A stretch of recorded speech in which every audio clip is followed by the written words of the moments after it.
Welcome back to Insaf 24/7। Break से पहले हम लोग जो है बात कर रहे थे कुछ तलाक के प्रोसेस के ऊपर। आज के पहले कॉलर जो हैं सादिया हमें कॉल कर रही थी।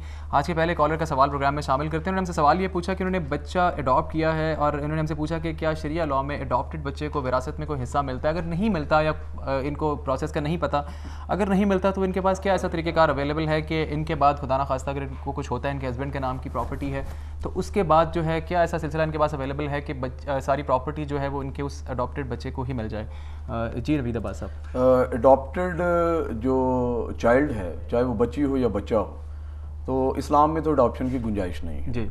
हाँ, अलबत्ता यहाँ पे बे औलाद जोड़े जो हैं वो इस हवाले से जो है बड़ी सेंस ऑफ डेप्रीवेशन है उनमें कि वो किसी न किसी बच्चे को गोद ले लेते हैं। अब ऐसी सूरत में उनकी ख्वाहिश ये भी होती है कि जिस बच्चे के साथ उनकी इतनी उनसीयत हो गई है, इतनी कल्बी वाबस्तगी हो गई है, तो उस बच्चे को जायदाद में से भी कोई हिस्सा मिले। ऑब्वियसली वो उसको नर्चर कर रहे हैं, उसकी परवरिश कर रहे हैं। लेकिन लॉ में एक तो मुस्लिम लॉ जो है वो अडॉप्शन को मानता ही नहीं है जी। पहली बात तो ये हो गई जी। दूसरी चीज़ ये कि मुल्की कानून के मुताबिक इसकी क्या गुंजाइश है। क्वेश्चन तो बेसिकली उनका ये है कि क्या हम कुछ कर सकते हैं बच्चे के लिए, उसकी फर्दर एडवांसमेंट इन लाइफ के लिए। तो ऐसी सूरत में जो है वो उनको अडॉप्शन के बाद अगर खुदा न खास्ता ऑब्वियसली कुल्लु नफ्सिन ज़ाइक़तुल मौत, अगर उनके हस्बैंड की डेथ हो जाती है तो इस बच्चे को इनहेरिटेंस में से कुछ नहीं मिलेगा, क्योंकि विरासत भी मुस्लिम लॉ में तभी ओपन होती है जब ऑब्वियसली जब जो है वो मतलब after the death of the testator, अगर वो कोई वसीयत है तो। और वसीयत जो है वो अपने कानूनी वरसा के हक में ही होगी। लेकिन अगर कोई इस तरह का कोई गिफ्ट कर देते हैं, वो हिबा कर देते हैं, तो हिबा तो out of law and affection होगा। और हिबा करने के लिए जो है वो बच्चा जो है अगर वो इस काबिल हो जाए, अगर वो उनके हस्बैंड जो हैं वो अपनी मिसेस को हिबा कर दें, आगे ये अपने बच्चे को जो कि अडॉप्टेड सन है इसको हिबा कर दें, तो ये भी एक गुंजाइश निकल सकती है जी बिल्कुल। लेकिन अगर कोई दीगर वर्सा इनके हैं और वो इस पे कंसेंट ना करे, फर्ज किया इनके और बच्चे भी होते और इन्होंने एक बच्चा अडॉप्ट किया होता, या इनके सारे बच्चे होते और उनमें से किसी एक खास बच्चे के लिए जो है वो सारी की सारी प्रॉपर्टी ये अगर हिबा करने की कोशिश करते, तो बाकियों की रजामंदी बेहद ज़रूरी थी। वरना 1/3 से ज़्यादा, 1/3 से ज़्यादा एक जायज़ वारिस के हक में वसीयत नहीं की जा सकती और ना ही हिबा भी किया जा सकता है अगर दूसरे वर्सा जो है उनको डिप्राइव करना ज़रूरी हो, मकसूद हो। इसके अलावा ये कि अगर आप कर्ज खान हैं आपके पास और आपने उनको डिफ्रॉड करने के लिए, मिसाल के तौर पे जो है आपने कहीं पे बिजनेस के हवाले से आपके ऊपर आप मकरूज हैं, लाइबिलिटीज हैं लोगों के पैसे देने, और आप जो है आपने जो है वो उनको अदायगी करना है, और इस हवाले से अपने क्रेडिटर्स को आप डिफ्रॉड करने के लिए अगर आप कहीं पर तो अपने जायज़ वारिस के हवाले से भी हिबा कर दें तो वो भी नाजायज़ है, क्योंकि पहले सबसे पहले कर्ज अदा होंगे, उसके बाद फिर फ्यूनरल चार्जेस होते हैं और उसके बाद फिर बाकी जो रकम बचती है वो सारी की सारी लीगल है जी बिल्कुल। ठीक है सर, सादिया आपके सवाल को जो है यहाँ पे कंक्लूसिव रिमार्क्स दूंगा मैं, एक प्रोग्राम में कॉलर को शामिल करूंगा, उसके बाद आपके सवाल को फाइनल रिमार्क्स देते हैं। जी अस्सलाम वालेकुम। जी अस्सलाम वालेकुम। वालेकुम अस्सलाम। जी कौन और कहाँ से बात कर रहे हैं? मैं लाला मूसा से ज़िया अली शाह। जी जी ज़िया, फरमाइए क्या सवाल है आपका? जी मेरा सवाल है कि लाला मूसा नादरा ऑफिस है जी, और ये मुझे पता है कि अदारा वफाकी गवर्नमेंट के अंडर आता है। बिल्कुल ऐसा है। ये लोगों के साथ ना करप्शन यहाँ इन्होंने करते हैं, बहुत लोगों को बहुत ख़राब करते हैं।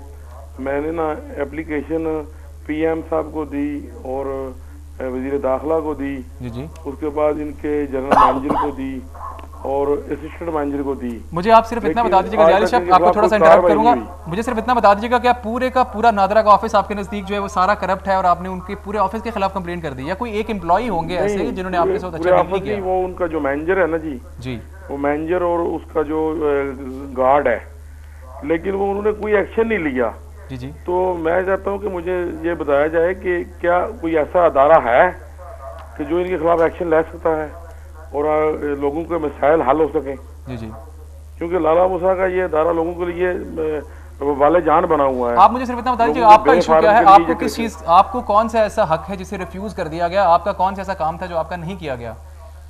वो मैंने बच्चों के लिए जी बे फार्म जमा करवाया था जी बिल्कुल ही, तो ये एक्स्ट्रा वो है ना जी, अंदर दाखिल होने का 200 रुपया फीस, 500 रुपया वो बच्चे के जो सरकारी फीस है वो तो ले लेते हैं जी, लेकिन अंदर दाखिल होने के वो जो गन मैन है ना जी, बार सिक्योरिटी गार्ड, वो हर बंदे से 200 रुपया ले रहा है। और वो बदतमीजी करता है। तो मैंने अपना शनासी कार्ड जमा करवाया, मैंने अपनी मिसेज का करवाया, लेकिन जिस हालात में करवाया है वो बहुत ज्यादा उधर होती है। लोग बहुत शुक्रिया ज़ियाद साहब, हमें कॉल करने का बहुत शुक्रिया। आप अपना सवाल हमें पुट किया और एक जनरल जो है वो इन्फॉर्मेशन की बात भी उन्होंने बताई। लाला मूसा के लोग ऐसे, हम कोशिश करेंगे अपने इस प्लेटफॉर्म से आपकी आवाज़ को भी रेज़ किया जाए। उसके अलावा हम आपको बताएंगे अगर आपके साथ इतना ही करप्शन का सिलसिला कुछ आपको फेस करना पड़ा है तो स्पेसिफिकली एम्प्लॉई के खिलाफ आप ज़रूर जा सकते हैं अगर कोई आपके साथ हकीकत में ऐसा मामला पेश आया। लेकिन पूरे डिपार्टमेंट की बात समझ में नहीं आती। आपके सवाल की तरफ आते हैं। एडॉप्शन की बात कर रहे थे, सादिया का सवाल था। इस पर हमारे साथ सैयद नवीद अब्बास साहब, एडवोकेट, लाहौर हाई कोर्ट, हमारे साथ मौजूद हैं। उन्होंने बताया कि आप गिफ्ट कर सकती हैं सादिया अपने बच्चे के नाम प्रॉपर्टी, क्योंकि अगर खुदा ना खासा आपके हस्बैंड को कुछ होता है, जैसा कि सर अभी आपने बताया, तो उसके बाद जब आपकी विरासत खुलेगी तो इस बच्चे का उसमें कोई हक नहीं होगा। जो बाकी क्योंकि आपके बच्चे तो हैं नहीं, तो जो बाकी इसमें जो है वारिसैन वो पैदा हो जाएंगे, भाई भी और बहन भी और बाकी माँ बाप जो है वो सारे वो ले जाएंगे। तो बेहतर है कि आप अपनी ज़िंदगी में इसको हिबा कर जाएं जो है अपने बच्चे जो अडॉप्टेड है उसके नाम। जी, यहाँ पर जो दूसरा क्वेश्चन था वो हमें नसीम साहिबा ने कराची से लिखा है और उनका जो क्वेश्चन है वो ये है कि उनके भाई का जो है उनकी मिसेज ने उनसे खुला ले ली है और दूसरी शादी कर ली हुई है। अब वो ये पूछना चाह रही हैं कि उन्होंने कस्टडी के लिए बच्चे, उनके 2 भाई के बेटे हैं, उनकी उम्र जो है वो 2 साल है और एक 7 साल और 8 साल है। उन्होंने कस्टडी के लिए जो है वो एक जो है केस फाइल किया था जो कि उनके हक में नहीं हुआ। वो पूछना चाह रही हैं कि हम मेंटेनेंस यानी नानफका भी उनका पे कर रहे हैं, तो अब हमारे पास क्या रेमेडी है कि हम बच्चे की जो है वो कस्टडी के लिए जो है वो लेना चाहते हैं और वो दूसरी शादी भी कर चुकी हैं। ये भी उन्होंने बात बताई इसमें जो है वो खातून ने ये नहीं बताया कि इनके भाई का इस वक्त मैरिटल स्टेटस क्या है। जी ये भी देखना पड़ेगा कि खातून ने तो दूसरी शादी कर ली खुला लेने के बाद, लेकिन चूंकि उनके पास बच्चियां नहीं थी, बेटे थे जी। अब जहाँ पे बच्ची होती है और वो किसी स्टेप फादर के घर चली जाती है अपनी माँ के अक़द सानी की सूरत में, तो वहाँ पे सिचुएशन अलग होती है। और जहाँ बेटे होते हैं, मेल चाइल्ड होते हैं, जैसे कि आपने उनसे सवाल में ये इस्तफसार कर ही लिया कि ये लड़के हैं या लड़की हैं, तो उन्होंने कहा ये लड़के हैं जी। और लड़के भी जो हैं तकरीबन मेच्योरिटी की एज की तरफ बढ़ रहे हैं जी, 7 साल के हैं, 8 साल के हैं। बहरहाल फ़िक़्ह हनफिया के मुताबिक जो है वो बाप जो है वो उन बच्चों की 7 साल के बाद इंटाइटल हो जाते हैं, इंटाइटल है, इस्तेकाक रखता है, वो कस्टडी के लिए, हिजानत के लिए गार्डियन कोर्ट का दरवाज़ा खटखटा सकते हैं जी। अब ये एक बच्चा 7 साल का, एक उनका 8 साल का बच्चा है जी। अब देखना ये पड़ेगा कि क्या फादर ने जो है वो दूसरी शादी तो नहीं कर ली जी। सारे अगर उन्होंने दूसरी शादी कर ली है, एक हाइपोथेकेशन हम डेवलप कर लेते हैं कि अगर उन्होंने शादी कर ली है तो फिर ऐसी सूरत में ये एक मकूला है कि माँ की गोद जो है वो क्रैडल ऑफ गॉड है। अब ऐसी सूरत में अगर माँ है, माँ सगी है, उधर माँ सौतेली होगी। बाप जो है वो वर्किंग अर्निंग हैंड आदमी है, वो सारा दिन तो बच्चों के पास नहीं रह सकता, ना ही वो उनकी परवरिश में वो रोल प्ले कर सकता है जो एक माँ कर सकती है जी। ऐसी सूरत में जो है वो ये स्केल देखना पड़ेगा कि वेलफेयर किसके हक में टिल्ट करती है। गार्डियन कोड इज टू सी कि किसके हक में फलाह बहबूद जो है, बच्चे की फलाह बहबूद जो है वो किसके हक में टिल्ट करती है। बाप जो है क्या वो बेहतर फलाह बहबूद कर सकता है या माँ फलाह बहबूद बेहतर कर सकती है। ऐसी सूरत में इनको गार्डियन कोर्ट का दरवाज़ा खटखटाना चाहिए। जहाँ तक नानो नफका का ताल्लुक है तो इनका केस अच्छा महसूस होता है कि बाप एटलीस्ट अपनी जिम्मेदारियां तो पूरी कर रहा है जी। बिल्कुल, अगर वो अपनी जिम्मेदारियां पूरी कर रहा है, नानो नफका दे रहा है, नॉन मेंटेनेंस जो है, इनके स्कूल के अखराजात हैं, इनके मेडिकल एक्सपेंसेस हैं, वो तमाम के तमाम जो चीज़ें जो हैं अगर वो बाप दे रहा है तो ऐसी सूरत में the father has a very good case जी। उनकी इसी ग्राउंड पे जो है वो कल को कस्टडी जो है वो जाके जो है वो उनका केस मजबूत हो सकता है और वो जो है वो कोर्ट को ये बावर करवा सकते हैं कि वेलफेयर जो है बच्चों की बाप के साथ रहने में है जी। बल्कि लेकिन ये फर्स्ट ऑफ ऑल ये देखना पड़ेगा कि मैरिटल स्टेटस उनका क्या है जी, क्योंकि सौतेली माँ की मौजूदगी में बाज़ औक़ात फाजिल अदालतें जो हैं वो रिलक्टेंट होती हैं और वो माँ को ज़्यादा तरजीह देती हैं जी। बल्कि जैसा अभी सर आपने बताया कि वेलफेयर ऑफ द माइनर जो है वो एरम सर ने हमें बताया कि वो बेसिक क्राइटेरिया है कोर्ट का।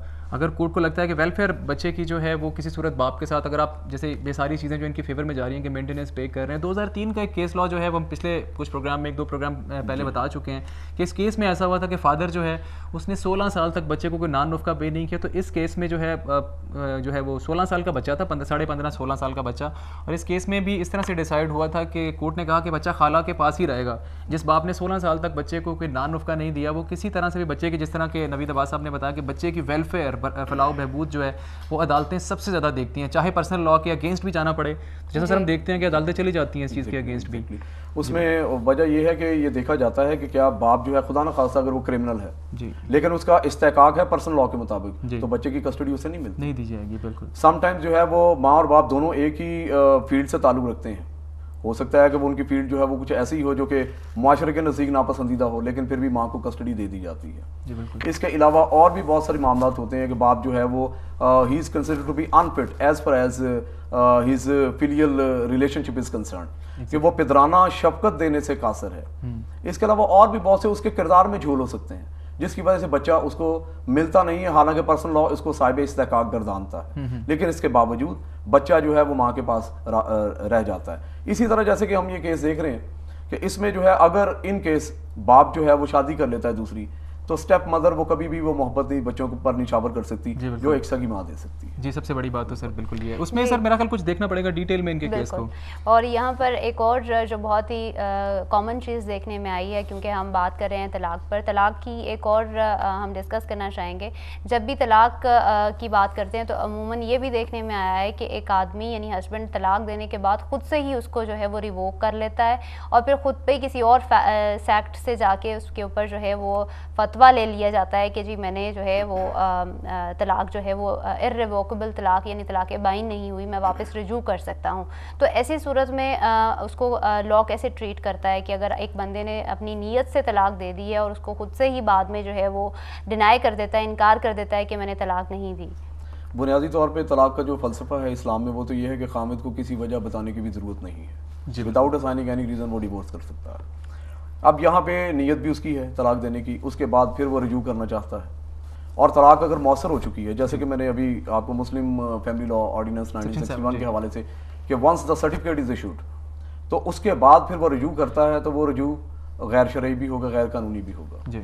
अब ऐसी सूरत में जैसे कि इरम ये इस्तफसार कर रही है कि वो तलाक दे देता है और उसके बाद फिर वो कहता है कि मैंने तलाक नहीं दी, हालांकि उसने अपनी इंटेंशन के साथ तलाक दी और बकायमी होशो हवास उसने तलाक दी, लेकिन इसके बावजूद अगर वो उसे जो है वो उसे रिव्यू करना चाहता है तो वो ऑब्वियसली वो नहीं कर सकता बिकॉज मौसर होने की सूरत में। हाँ, अलबत्ता तलाक हसन, तलाक एहसन और तलाक बिद्दत की जो है वो डिफरेंसेस अपनी जगह पे हैं। सर यहाँ पे कॉलर को प्रोग्राम में आपकी माजरत के साथ लेना चाहूँगा। जी अस्सलाम वालेकुम।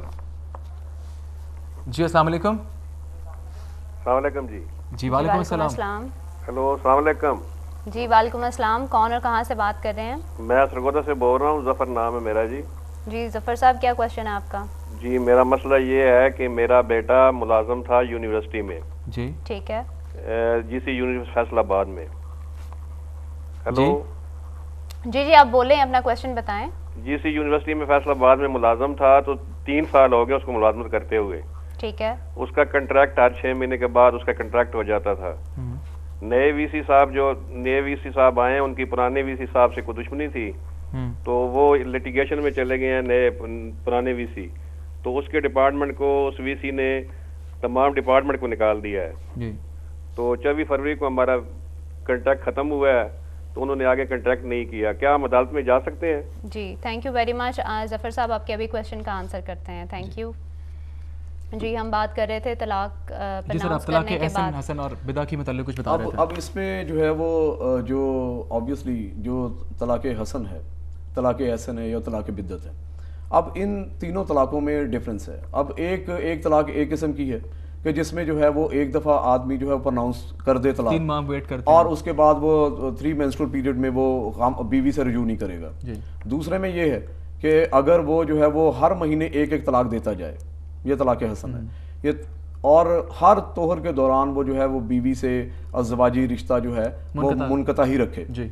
और तलाक बिद्दत में है कि तलाक सलासा भी कहते हैं कि वो 3 तलाकें एक ही दफ़ा दे दे, एक ही सिटिंग में, एक नशिस्त में, एक ही मजलिस में, एक ही सिटिंग में, वो एक ही मीटिंग में वो दे दे, तो ऐसी सूरत में जो है वो तलाक जो है वो उसको भी जो है वो तलाक तस्वर किया जाता है। लेकिन यहाँ हमारे यहाँ पे जो मुख्तलिफ मसालिक हैं उनमें जो है वो फ़िक़्ह हनफिया के मुताबिक 3 तलाक़ें हो जाती हैं, लेकिन जो हमारी दीगर मसालिक हैं जिनमें जो है वो हमारे जो अहले हदीस हज़रात हैं वो इसको 1 तलाक़ तस्वर करते हैं। जैसे अभी आपने प्रोग्राम के इब्तिदा में भी ये फरमाया कि जो है वो तलाक को एक ही तलाक तस्वर किया जाएगा, सो दैट के रिकन्सिलिएशन का मौका जो है वो बना रहे।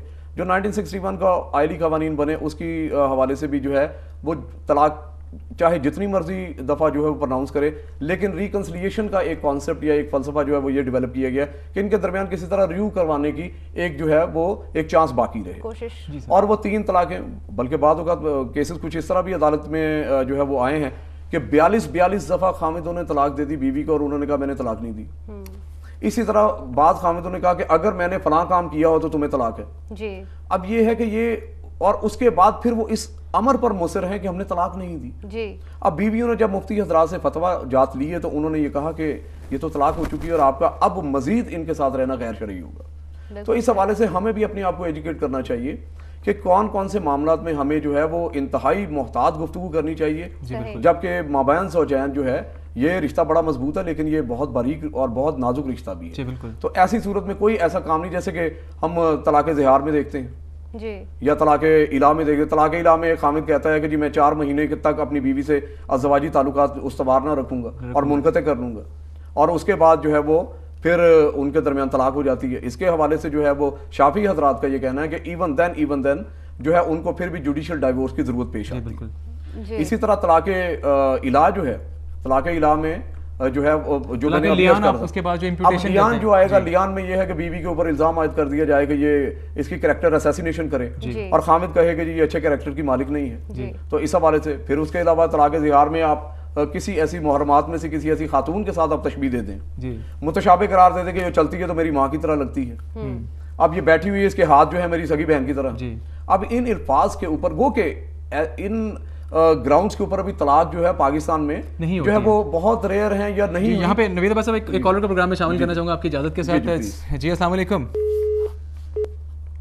जी लगता है कॉलर इंतजार करके जो है वो काफ़ी देर इंतजार करना पड़ा उनको, शायद इसलिए कॉल ड्रॉप हो गई। तो ऐसी सूरत में हमें अपने जो है वो माबैन ज़ौजैन भी हमें इंतहाई मोहतात गुफ्तगू करनी चाहिए। और इसके हवाले से तो जो है वो अगर कोई ऐसी निस्बत दे दी जाती है तो फिर चाहे वो तलाक इन वोग नहीं है, चाहे वो तलाक की किस्म जो है मुसलमा या मुरवजा भी नहीं है हमारे पाकिस्तान के कानून के मुताबिक, लेकिन even then dissolution Muslim marriage act 1939 है, उसमें बहुत सी ऐसी ग्राउंड्स मौजूद हैं कि जिनमें खवातीन भी जिस तरह बता रहे हैं कि किसी को ज़िना की इम्पुटेशन करना किसी पे कि तुम्हारा कैरेक्टर, और अगर वो साबित नहीं होता तो फिर कस्म हदूद ऑर्डिनेंस के तहत शौहर को सजा मिलेगी। ये कोई मामूली बात नहीं है कि बीवी के ऊपर जो है वो इतना बड़ा इल्जाम आयद कर दिया जाए, और खामिद जो है इससे घटिया इल्जाम लगा नहीं सकता कि वो बीवी जिसके साथ उसकी मेंटल इनकम्पैटिबिलिटी है उसके ऊपर इस तरह का इल्जाम लगा दे कि उस बेचारी के लिए आगे मजीद कहीं पे शादी करना या जिंदगी गुजारना मुश्किल हो, सर्वाइव करना मुश्किल। बहुत दिनों से यहाँ पे एक छोटा सा ब्रेक लेंगे और ब्रेक के बाद अपनी बात को यहीं से हम आगे बढ़ाएंगे। हमारे साथ रहिएगा। See you after a short break.